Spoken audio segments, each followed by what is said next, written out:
अस्सलाम वालेकुम व्यूअर्स, मैं हूं समीना पाशा। उम्मीद है आप लोग खैरियत से होंगे। व्यूअर्स, इस व्लॉग में कुछ अहम चीज़ें हैं पॉलिटिकल डेवलपमेंट से मुतालिक, वो आपके साथ मुझे डिस्कस भी करनी है और कुछ सवाल आपके सामने भी रखने हैं। तो इस व्लॉग में आपको भी पार्टिसिपेट करना होगा कमेंट्स की सूरत में। आप ये व्लॉग पूरा देखिएगा और जो एक एनालिसिस और जो सिचुएशन मैं आपके सामने रखूंगी उससे मुतालिक अपनी राय से आगाह भी कीजिएगा। फिर मैं इन कमेंट्स को पढ़ूंगी और फिर अगले व्लॉग में उसके ऊपर डिस्कशन भी करेंगे हम। ये तो बाद में होगा। पहले मैं कुछ अदालती फैसलों से जुड़ी अहम खबरें आपके साथ ज़रूर शेयर कर लूँ और उनके ऊपर अपने कमेंट्स और तज्जिया भी आपके सामने रख देती हूँ। आपसे रिक्वेस्ट है कि अगर आपने अभी तक चैनल को सब्सक्राइब नहीं किया तो सब्सक्राइब कर लें। अच्छा जी, जो अदालती मामला से जुड़ी खबरें हैं वो ज़्यादातर इमरान खान साहब के जो मुख्तलिफ फ़ैसले थे आज आने थे मुख्तलिफ केसेस में, साइफर केस में ज़्यादातर, और इन फैसलों को काफ़ी दिनों से महफूज कर रखा था chief justice Islamabad high court justice Aamir Farooq साहब ने। और अब इन फैसलों को देखकर लगता है कि ये फैसले वाकई महफूज नहीं थे बल्कि गैर महफूज थे, क्योंकि ये बड़े एक ऑब्वियस से फैसले थे। लेकिन इन ऑब्वियस से फैसलों में भी जिस किस्म की कानून की डंडी मारी गई है, जो हेरा फेरी नज़र आती है, वो बड़ी ऑब्वियस सी है। तो इसलिए ये पता चलता है कि ये कई कतई तौर पर भी कानूनी फैसले नज़र नहीं आते और ये बज़ाहिर यही लगता है कि एक इंतकामी से और सियासी से फैसले हैं। इमरान खान साहब ने साइफर केस में जो मुख्तलिफ दरख्वास्तें, ज़ैली दरख्वास्तें दायर कर रखी थी, उनमें एक तो जेल ट्रायल के हवाले से भी थी, फिर जो उनका नोटिफिकेशन था जज साहब का उसको कलअदम करार देने के लिए भी थी, फिर ज़मानत के लिए भी थी, फिर मुकदमे के इखराज के लिए भी थी, और फिर इसी तरह से मुख्तलिफ जो मामलात हैं जो सीक्रेट इसको रख के किया जा रहा है उसके हवाले से भी थी। तो बहुत सारे मामलात के ऊपर ज़ैली दरख्वास्तें साइफर केस में दायर की गई हैं। इनमें से जो 3 दरख्वास्तें हैं उनके ऊपर तकरीबन 24 घंटे के अंदर फैसले आए और तीनों ही फैसले इमरान खान के खिलाफ आए। पिछले अगर हम दिन की बात करें तो दिन ढलते हुए आखिरी जो फैसला आया था वो इमरान खान साहब के एक फैसले को, एक अपील को मुस्तरद करने का फैसला था, और ये था जनाब जेल ट्रायल में इसको स्टे देने की दरख्वास्त, यानी जो साइफर केस है इसका ट्रायल रोकने की दरख्वास्त। तो ये तो कल ही मुस्तरद कर दी गई थी और आज सुबह उनके 2 और फैसले आए हैं इसी साइफर केस में, एक उनकी ज़मानत के हवाले से और दूसरा मुकदमे के इखराज के हवाले से। और ये भी दोनों जो उनकी दरख्वास्तें हैं ये मुस्तरद कर दी गई हैं। ना तो उन्हें ज़मानत मिली है साइफर केस में और ना ही उन्हें मुकदमे को खारिज करने के हवाले से जो दरख्वास्त थी उसमें कोई रिलीफ मिलता नज़र आया। मैंने आपको कल के व्लॉग में ये तो एक्सप्लेन कर दिया था कि मुकदमा तो खैर खारिज नहीं होगा, लेकिन कहीं ना कहीं एक मुबहम सी उम्मीद थी कि शायद ज़मानत के ऊपर कुछ रिलीफ मिल जाए इमरान खान को। उसकी वजह ये थी कि एक तो मेरिट पर भी अगर देखा जाए तो ज़मानत बनती थी, और दूसरी जो वजह ये थी कि एक तासुर भी होती है, एक चीज़ के तासुर ज़ायल करने की कोशिश होती है या तासुर बनाने की कोशिश होती है कि भाई हम एक तरफा फैसले नहीं कर रहे, कोई इस तरह से हम जानिबदारी का मुजाहरा नहीं कर रहे। तो इस चक्कर में भी बाज़-औक़ात आप कुछ फैसलों में, छोटे मोटे फैसलों में रिलीफ दे देते हैं। तो मेरा अंदाज़ा ये था कि अगर सियासी तौर पर भी इस मुकदमे का फैसला होगा तो शायद इसमें इमरान खान को ज़मानत मिल जाए, बिल्कुल उसी तरह जैसे हमने देखा था कि 2017 में जब नवाज शरीफ को नाअहल करार दिया गया था तो साथ ही जहांगीर खान तरीन साहब को भी नाअहल करार दे दिया गया था। और उस वक्त बहुत सारे लोगों की ये राय थी कि ये बेसिकली सिर्फ बैलेंस करने की कोशिश है, ये तासुर देने की कोशिश है कि जनाब हम एक तरफा एहतसाब नहीं कर रहे, बल्कि अगर इनको हमने नाअहल किया है तो फिर उधर से जहांगीर तरीन भी तो नाअहल हुए हैं। तो इस तरह का तासुर बनाने के लिए भी ये दिया गया। मैं ये फैसला नहीं दे रही, मैं सिर्फ आपको तासुर की बात कर रही हूँ। तो इसी तरह से चूंकि अभी कल ही के रोज़ नवाज शरीफ साहब को बिल्कुल बेनज़ीर किस्म का एक हमने रिलीफ मिलते देखा कि उन्हें ज़मानत मिल गई, जबकि वो एक कन्विक्टेड मुजरिम थे। देखिए, मुजरिम और मुलजिम में फ़र्क होता है। मुजरिम वो है जिसके ऊपर जुर्म साबित हुआ है, जबकि मुलजिम वो है जिस पर अभी सिर्फ इल्ज़ाम है। लेकिन हमने 2 दिनों के अंदर देखा, 24 घंटे के अंदर देखा कि एक मुजरिम शख्स को ज़मानत मिल गई जिस पर जुर्म साबित था, और एक मुलजिम को ज़मानत नहीं मिली जिस पर अभी महज इल्ज़ाम है, अभी जुर्म साबित नहीं हुआ। तो ये वाली सिचुएशन जो है, इसकी वजह से मेरा अंदाज़ा था कि शायद आज इमरान खान को भी ज़मानत दे दी जाए, भले किसी और मुकदमे में उनकी गिरफ्तारी डाल दी जाए, क्योंकि अभी तोशा खाना और नैब का जो अलकादिर वाला मामला है उसके ऊपर भी उनकी ज़मानत नहीं है बहाल, तो हो सकता है उसमें गिरफ्तारी डाल दी जाए। लेकिन मेरा मानना ये था कि शायद उसकी वजह से यहाँ पर साइफर केस में उन्हें ज़मानत कम अज़ कम दे दी जाए। लेकिन हमारे तमाम अंदाजे गलत साबित हुए और इमरान खान साहब की ये वाली दरख्वास्त ज़मानत की भी मुस्तरद करार दे दी गई। तो अगर मैं आपको पिछले कुछ दिनों में इस्लामाबाद हाई कोर्ट के फैसले बताऊं तो नज़र आता है कि बिल्कुल यकतरफा तौर पर एक कुल्हाड़ा है जो इमरान खान के ऊपर चलाए चले जा रहे हैं। जैसे कि उनकी जेल ट्रायल के खिलाफ मुस्तरद हुई दरख्वास्त, ट्रायल रोकने के खिलाफ दरख्वास्त मुस्तरद, ज़मानत लेने की जो दरख्वास्त थी मुस्तरद, मुकदमे के इखराज की दरख्वास्त मुस्तरद, जज की तैनाती के खिलाफ मुस्तरद और खाने वगैरह के मामले पर सहूलतों के हवाले से फैसले महफूज। तो ये जो सारी चीज़ें ये आपको नज़र आती है कि टोटली एक यकतरफा किस्म की ये अदालत है जो कि सिर्फ़ और सिर्फ एक विक्टिमाइजेशन का निशाना बना रही है इमरान खान को, और वो किसके हुक्म पर ऐसा कर रही है ये सबको मालूम है। उसमें कोई ऐसी चंबे वाली बात नहीं है कि किसी को मालूम ना हो।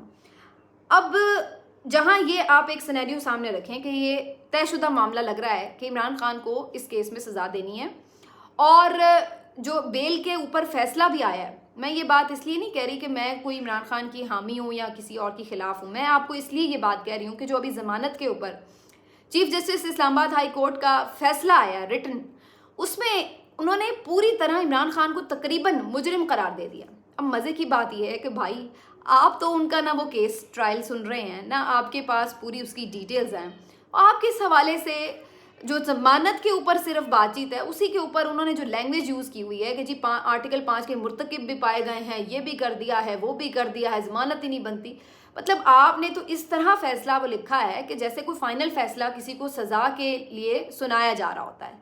तो इससे ही जज साहब की बायसनेस का और उनकी जानिबदारी का और इंसाफ के कत्ल का जो मामला है वो वाजे हो जाता है। अब इमरान खान साहब के वकला ये कह तो रहे हैं कि हम सुप्रीम कोर्ट जाएंगे, वहाँ पर अपीलें करेंगे, लेकिन सवाल यही है कि सुप्रीम कोर्ट में भी क्या मुख्तलिफ है।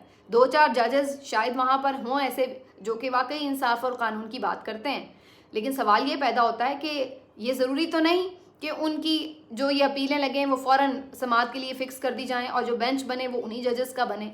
तो इसलिए इस पूरे निज़ाम इंसाफ से उम्मीद अब बाकी नहीं रह जाती है कि इनसे इंसाफ मिलेगा। ये तो एक बात तयशुदा नज़र आती है। अब मैं ज़रा उस चीज़ के ऊपर आती हूँ जो सिनेरियो मैं आपके सामने रखना चाहती हूँ। कल मौलाना फजल रहमान साहब से जो इमरान खान साहब के दोस्तों की मुलाकात हुई, यानी असद कैसर साहब, अली मोहम्मद खान साहब की, उसके ऊपर PTI के लोगों ने बड़ा रद्द अमल दिया।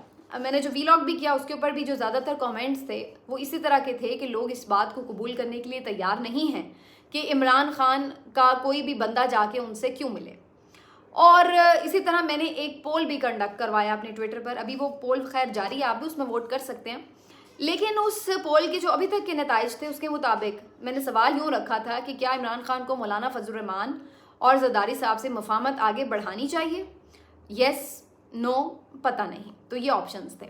और इसमें जो 76% जो लोग हैं, 76% जो लोग थे, उन्होंने इसमें राय दी कि इमरान खान को उनसे मफाहमत नहीं करनी चाहिए, और सिर्फ चंद लोग थे जिन्होंने ये राय दी कि उन्हें करनी चाहिए, और 2-3% ऐसे थे जिन्होंने कहा कि हमें पता नहीं इस बाबत।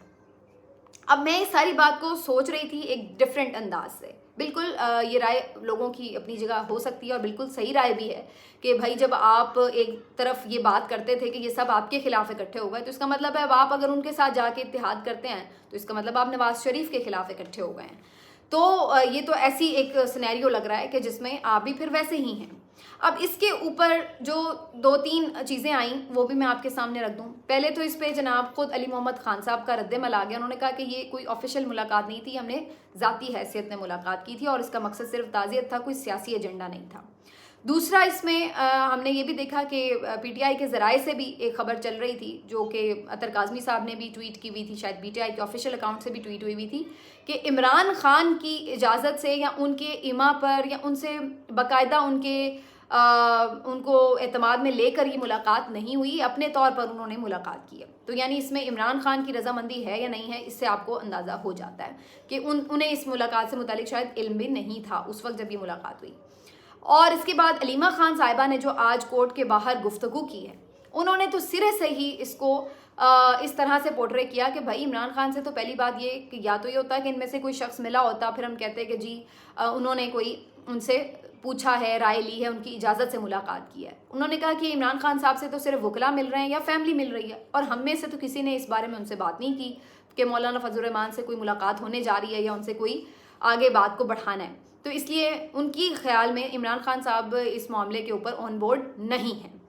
अब पीटीआई के जो तमाम लोग हैं वो इस बात पे कन्विंस हैं कि बात उसी को हतमी समझा जाएगा जो इमरान खान खुद कहेगा। अगर आप खुद देखें कि इमरान खान फजल रहमान से मिल रहे हैं या उनसे हाथ बढ़ा रहे हैं आगे, तो फिर एक अलग बात है। लेकिन अगर उनके अलावा कोई भी और अपनी ज़ाती हैसियत में मिल रहा है या अपनी तौर पे जो भी वो समझ रहा है बेहतर कोशिश कर रहा है, भले सियासी एजेंडे के लिए ही कर रहा हो, तो तब भी उसको लोग एक्सेप्ट करने के लिए या उसको कोई भी वेट देने के लिए तैयार नज़र नहीं आते। ये मैं पूरा एनालिसिस आपके सामने वो रख रही हूँ जो मैंने मुख्तलिफ लोगों के फीडबैक से कलेक्ट किया।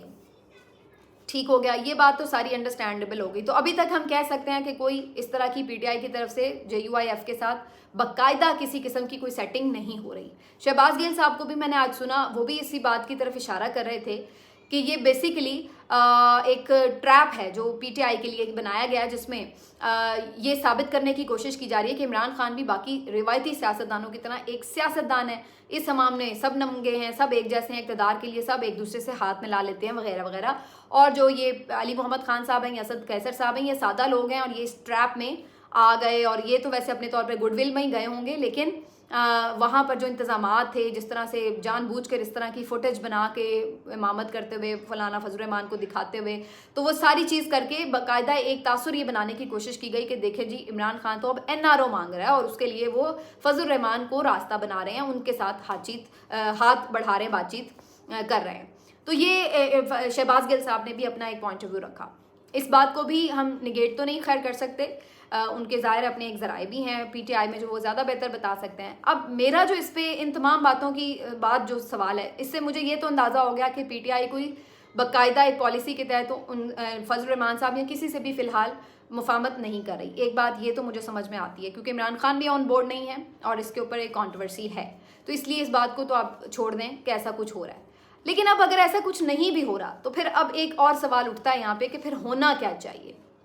मैं ये सवाल इसीलिए कह रही थी शुरू में कि आपके सामने भी रखना चाहती हूँ क्योंकि बज़ाहिर ये नज़र आ रहा है कि पीटीआई को स्पेस तो नहीं मिलने वाली। और मैंने अपने पिछले व्लॉग में भी आपको कह दिया था कि भले सियासी जमातों से पीटीआई जितनी मर्जी बातचीत कर भी ले अगर, तो फिर भी जिससे मसला है, जो ना आने देना चाहता है इमरान खान को, जो रोकना चाहता है, उससे अगर मसला है और वही ताकत में है तो फिर बाकी तो बातें सारी इधर उधर जिससे मर्जी आप मिलते हैं वो बेकार हो जाती हैं। और इसी का आज इजहार जो है वो इस्लामाबाद हाई कोर्ट के फैसलों से हो रहा है। इस्लामाबाद हाई कोर्ट के फैसले आए हैं, आगे मुझे नहीं उम्मीद कि सुप्रीम कोर्ट से भी कोई बहुत ज़बरदस्त फैसले आ जाएंगे अनटिल और अनलेस कि हम देखेंगे कुछ जजेस के बेंचेस कैसे बनते हैं। अब सवाल यहाँ पर ये तो फिर पीटीआई को करना क्या चाहिए। अगर वो जाकर दूसरी सियासी जमातों से बातचीत करते हैं, अपने लिए कोई रास्ता तलाश करते हैं, तो ये भी काबिल कबूल नहीं है ना पीटीआई के अपने लोगों के लिए, और जो बाकी तनकीद करने वाले हैं वो भी इस बात पर ज़ाहिर शोर मचाएंगे कि देखें जी अब अपने लिए रास्ता आप खुद तलाश करें। दूसरी ऑप्शन ये है कि चलें जी फिर आप अदालतों से लड़ाई लड़ लें। तो आप वो देख रहे हैं कि अदालतें जो हैं वो टोटली इस वक्त इंसाफ का कत्ल करने के दर पे हैं और कोई इमरान खान साहब को मेरिट के ऊपर मुकदमात की समाअत होती नज़र नहीं आ रही। तो अदालतें भी आपकी जो हैं वो भी इस बारे में आपकी कोई हेल्प नहीं कर सकती। अगर इमरान खान ये सोचते हैं कि इस्टेब्लिशमेंट से डायरेक्टली बात हो जाए तो इसमें यह है कि इस्टेब्लिशमेंट भी उनसे डायरेक्टली किसी बात करने के उसमें मूड में नज़र नहीं आती, और दूसरा इस पे फिर वही सवाल उठेंगे कि देखें जी इमरान खान तो बेसिकली इस्टेब्लिशमेंट से डील मांग रहा है। अब अगर ये इमरान खान सारे ऑप्शन अवेल नहीं करता तो फिर इमरान खान क्या करें? क्या इमरान खान को जेल में इसी तरह सड़ते रहना चाहिए और उम्र कैद ले लें, जो भी सज़ाएं उनको सुना दी जाएं, उन्हें चुप करके भुगतना चाहिए? क्या पीटीआई के वर्कर्स के लिए ये काबिल कबूल है कि जैसे पीपल्स पार्टी ने अपना लीडर खोया वैसे ही पीटीआई भी अपना लीडर खोने के लिए तैयार है कि ठीक है इमरान खान साहब ऑलरेडी 70+ हैं, अब वो 8-10 साल जितनी भी उनकी अल्लाह ताला ज़िंदगी करे बहरहाल, लेकिन जितनी भी उनकी उम्र है अगर उन्हें उम्र कैद की या 10 से 1 साल की 15 साल की सज़ा हो जाती है तो दैट मीन्स कि फिर उनका सियासी करियर तो ख़त्म है। अगर वो बात करते हैं तो ये धब्बा लगेगा कि जी इन्होंने बात की तो NRO के लिए की, और अगर वो बात नहीं करते तो फिर वो अंदर ही रहेंगे क्योंकि अदालतें तो इंसाफ नहीं कर रही। अदालतों से तो कोई इस तरह का तासुर भी नहीं मिल रहा कि हाँ भाई हम यहाँ इंसाफ के लिए बैठे हैं। अदालतों के जजेस ने तो खुद हाथ जोड़ लिए हैं कि जाओ भाई जान छोड़ो, प्रेस कॉन्फ्रेंसें करो, जो मर्जी करो, हम तो कुछ नहीं कर सकते। तो वो तो खुद बेबस दिखाई दे रहे हैं। और जो बेबस नहीं हैं वो उनके साथ मिले हुए हैं ताकतवरों के साथ। तो ऐसी सूरत में फिर इमरान खान करे तो क्या करे, ना बात करे ना मजामत करें तो फिर उन्हें दहशतगर्द डिक्लेयर कर दिया जाता है। इसमें एक जो वाही चीज़ नज़र आती है वो सिर्फ और सिर्फ ये है कि इमरान खान का जो इस वक्त एक एतमाद है वो दो चीज़ों पर है। एक, अल्लाह ताला पर, उनको यकीन है कि अल्लाह ताला खुद ही कोई राह निकालेंगे, और दूसरी जो एक चीज़ है जो उन्हें उम्मीद दिलाती है वो उनकी आवाम है। उन्हें लगता है कि लोग उनके साथ हैं, इसलिए उनको उम्मीद है कि वो जब तक लोग उनके साथ हैं, उनके नज़रिए के साथ जुड़े हुए हैं, उस वक्त तक उनको कोई सियासत से माइनस नहीं कर सकता। उनका एतमाद, उनका यकीन अपनी जगह, लेकिन बज़ाहिर इसमें हिकमत अमली क्या होनी चाहिए। इमरान खान को जेल से अगर निकलना है तो वो क्या करे, ये एक सवाल है जो आपके सामने मैं छोड़े जा रही हूँ। क्या अवाम पे तकिया करना उनका दुरुस्त है? वो अवाम जो कि उनको सब कुछ उनके साथ होता देख रहे हैं लेकिन वो तो कोई रिएक्ट नहीं कर रहे हैं। सबके अंदर अपना एक गुस्सा भी हो सकता है, सब देख भी रहे हैं, सब मान भी, बहुत सारे लोग मेजॉरिटी में मान रहे हैं कि हाँ ज़्यादती भी हो रही है, लेकिन इसके बावजूद भी कोई अमली तौर पर तो कुछ नहीं कर सकता इमरान खान को इस सारी सिचुएशन से निकालने में। और इमरान खान का मतलब मैं सिर्फ ये नहीं कह रही कि इमरान खान है तो बस इमरान खान, मैं ये बात कह रही हूँ कि उनकी जगह कोई भी ऐसा बंदा हो अगर इस निज़ाम का जो निशाना बनाओ, इंतकाम का निशाना बनाओ, चाहे वो कोई भी हो, और वो अपने उसूल पर अगर खड़ा है तो वो इससे फिर कैसे निकलेगा। ये एक बड़ी इंटरेस्टिंग डिबेट है और ये पूरी एक पार्टी के सर्वाइवल की बात है कि अगर आप इमरान खान को बाहर नहीं निकाल रहे, वो पार्टी को लीड नहीं कर रहे, तो इसका मतलब है आपने पूरी एक मेजॉरिटी पार्टी जो चारों सूबों में, बल्कि गिलगित बल्तिस्तान और कश्मीर तक में एग्जिस्ट करती थी, उसका आपने रास्ता बंद कर दिया। लोगों की वो राय को आपने ख़त्म कर दिया। और क्या वो राय इस तरह ख़त्म हो जाएगी? अगर नहीं होगी तो फिर उसको निकालना कैसे है बाहर, ये अब आपने बताना है मुझे कमेंट्स में भी, और फिर इसके ऊपर हम आगे भी डिस्कशन करेंगे कि इस सारी सिचुएशन में फिर होना क्या चाहिए, ऑप्शन क्या बचता है पीटीआई के पास और पीटीआई के वोटर सपोर्टर के पास, पीटीआई के लीडरान के पास।